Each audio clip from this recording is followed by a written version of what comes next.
Kabayan, kumusta? Sana maayos po ang ating kalagayan this time of pandemic, nasaan ka man naroroon ngayon. Finally, kabayan, narito na ang hinihintay ng lahat. NHA will offer a low-cost housing para sa ating mga OFW na mas mababa ang sahod. Kaya tayo po ay nagtagumpay dahil tayo ay nag-ingay.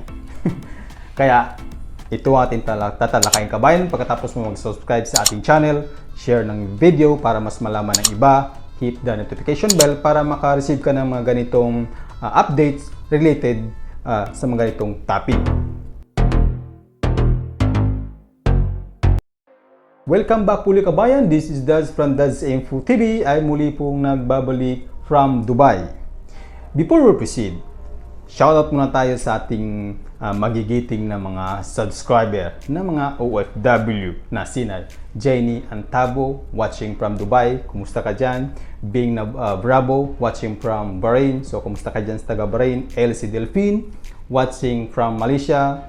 Sa taga Malaysia, kumusta ko dyan? Annabel Bunggit watching from UAE naman. Kaya sa mga gusto magpa-shoutout, mag-comment lang sa comment section box below. Now, finally, last webinar held in Japan hosted by Polo Owa Japan ay marami sa atin ang nagalit, nagmura at nadismaya.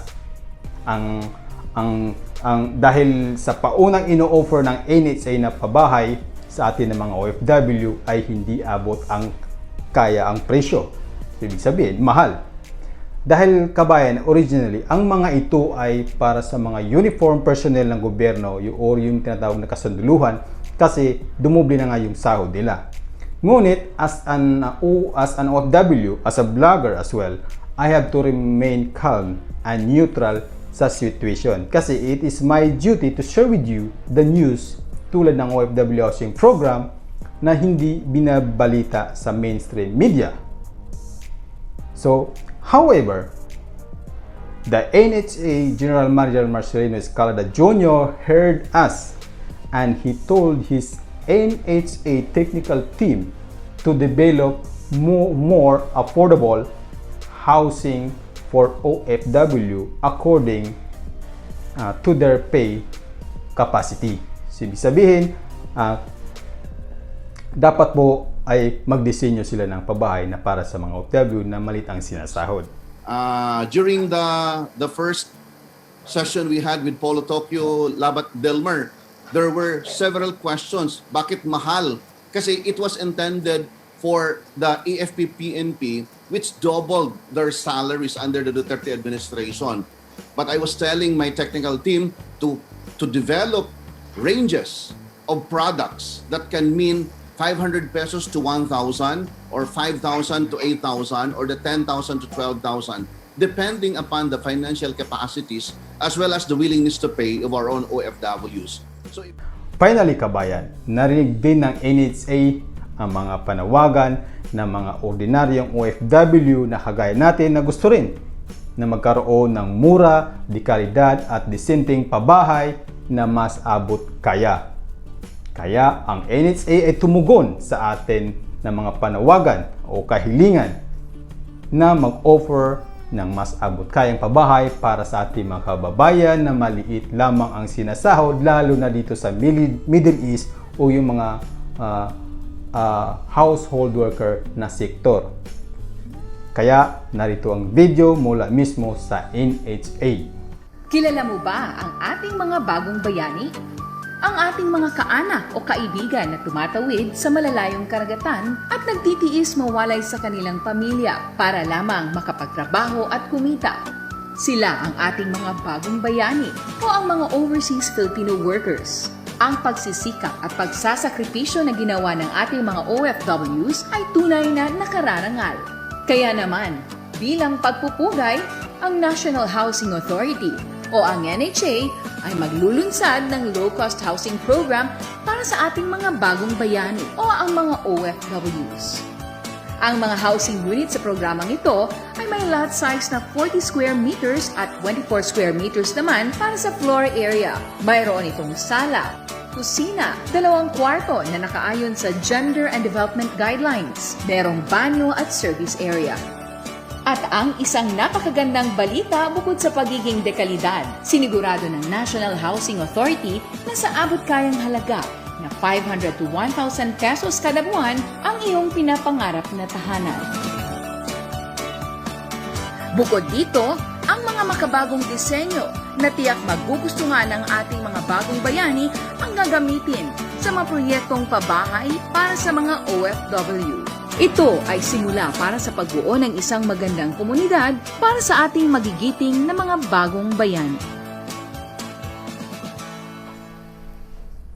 So ayan mga kabayan, ang ganda ng pabahay ng NHA. So recap lang tayo, for the type A na pabahay, ito yung 12,000 maximum pesos monthly payment amortization na may 2-story duplex, na may 80 square meter lot area, 60 meter floor area, may 2 bedroom, 1 toilet at 1 bath.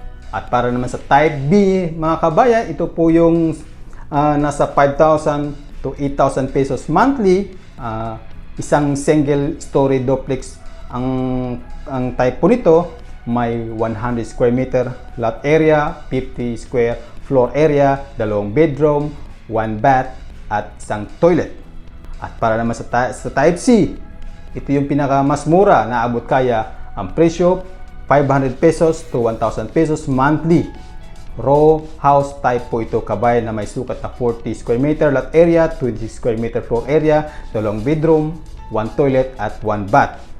At sa type D naman, ito yung condominium type kabayan, na may sukat na 36 to 40 square meter per unit, na may selling price na 2.2 up to 3 million pesos mga kabayan. Kaya mga kabayan, dahil dito ako po'y sumulat mismo sa NHA para alamin, kumpirmahin ang mga lokasyon. Itong sinasabi nilang type C na row house ng NHA na mas abot kaya sa ating mga ordinaryong mga OFW. Kaya nag-email ako sa kanila mismo at ito ang kanilang reply sa akin. Okay, basahin natin para mas malaman ng iba. Magandang araw. Nagagalak ang aming tanggapan na kayo ay interesado sa OFW Housing Program. Bilang tugon sa adhikain ng Administrasyong Pangulong Duterte na mamigay ng sariling bahay sa mga Pilipinong walang tirahan, lumagda isang Memorandum of Agreement ang National Housing Authority at ang DOLE upang matugunan ang ating mga upang matulungan ang ating mga OFW sa pamagitan ng pabahay sa mga proyekto ng NHA tulad ng mga disenyo na nabanggit natin mga kabayan. Okay? At ayon pa sa kanila, sa kasalukuyan, Type A, Type B at Type D na disenyo pa lamang ang matatagpuang completed, ongoing at upcoming project ng NHA. So ito, makinig kay kabayan. Mahalaga ito. Ang Type C ay kasalukuyang pinag-aaralan pa lamang kung saan ang magiging lokasyon ng pagtatayuan. So ibig sabihin ay narinig ng NHA ang ating kahilingan at tumugon sila. Pero kailangan natin maghintay kasi inaalam pa ang mga dapat na pagtayuan na lugar.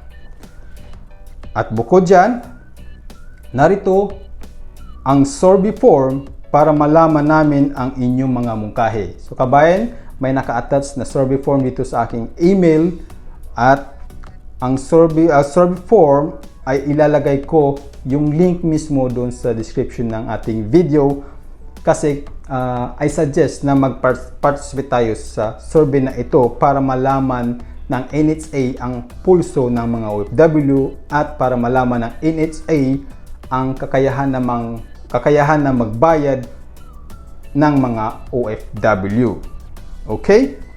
At the same time, para malaman ng NHA kung ano yung mga suhestyon natin kung saan maaring pagtayuan na lugar sa pabahay ng OFW mga kabayan.